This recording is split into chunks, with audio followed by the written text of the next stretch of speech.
In Grimm Fairy Tales Age of Darkness, we catch up with the Dark Queen as she's in her lair surrounded by her minions. Now in the Queen's eyes, her minions are losing touch, but her minions tell her it's been millennia since she cut a bloody path through the battlefield of the unworthy, and that shit was really compelling and graphic back then, but now they have TV and internet.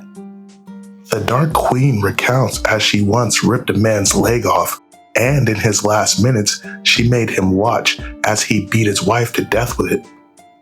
The Dark Queen punches the TV, then reminisces about her childhood. As a child, the Dark Queen was a royal princess, but the problem with the princess was she had an obsession with violence and a fetish for power. This all came to a head one day when she beat the shit out of some kids, and then went on to tell her father that the kids actually threatened to kill her, leading to the death of those kids. On that day, the princess learned the oppressive power of fear. Years later, the princess would escape the smothering embrace of her father's love and go on to overthrow his kingdom. Countless people would suffer in her wake, but eventually she would be brought down and killed. But her story does not end there, as eventually she would come back to life, as power is the one thing that truly lasts forever.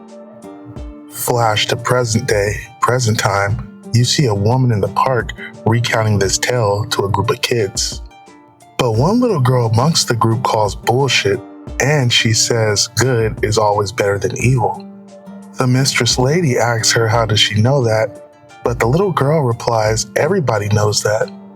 But the mistress lady goes on to tell the little girl, aren't you supposed to respect your elders? And the girl's like, yeah. And the mistress lady is like, well, are you respecting me right now? The little girl's like, no.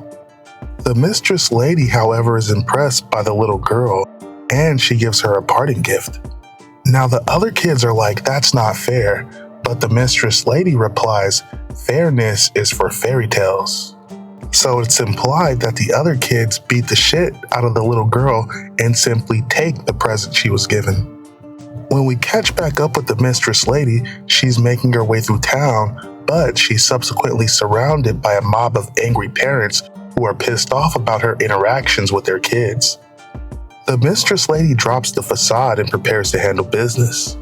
Elsewhere in the city, we have a group of operatives who are tracking the Dark Queen, as you have Sela, who is the guardian of the realm, Liesel Van Helsing, who is the most famous vampire hunter in all of the land.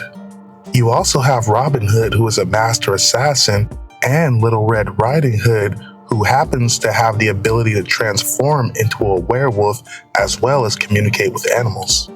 As the group tracks the Dark Queen, they prepare to intercept her. In the next slide, we get more of the Dark Queen's origin story, as it was said she always had a fascination with power as a child, but eventually, when she became an adult, that fascination became an unhealthy obsession.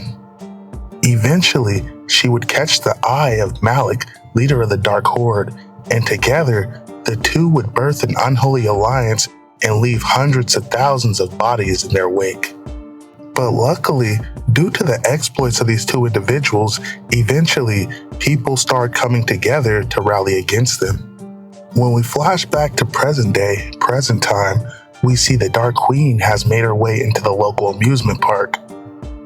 As one of the kids compliments her on her outfit, she states that this is no outfit, as this is all part of the illusion.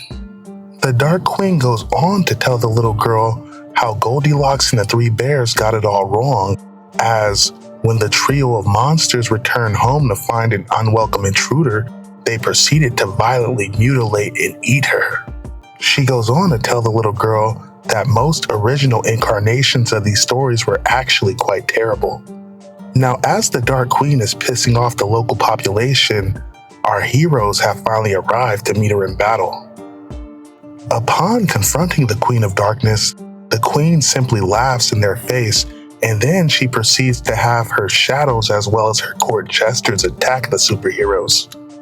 The heroes proceed to attack the creatures of the night, but they don't seem to be making much of a dent, as the creatures are feeding off the fear of the surrounding population.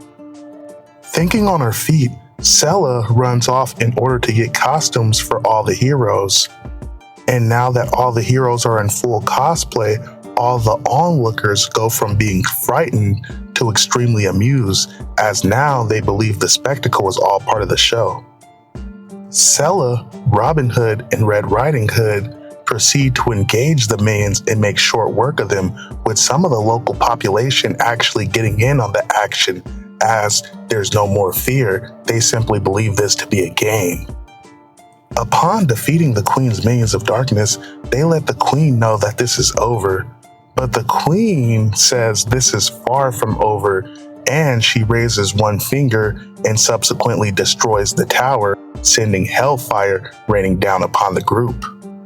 But even with this, the group is victorious in driving off the Queen of Darkness, even if it's only for a moment. When we flash back to the kids that were at the amusement park, the kids wake up as one of the kids was having a bad dream. Now the kid's mom rushes in the room to let the kid know that everything they saw today was not real. But next thing you know, a bunch of ghosts appear in the kid's room asking, "How do you explain us then?"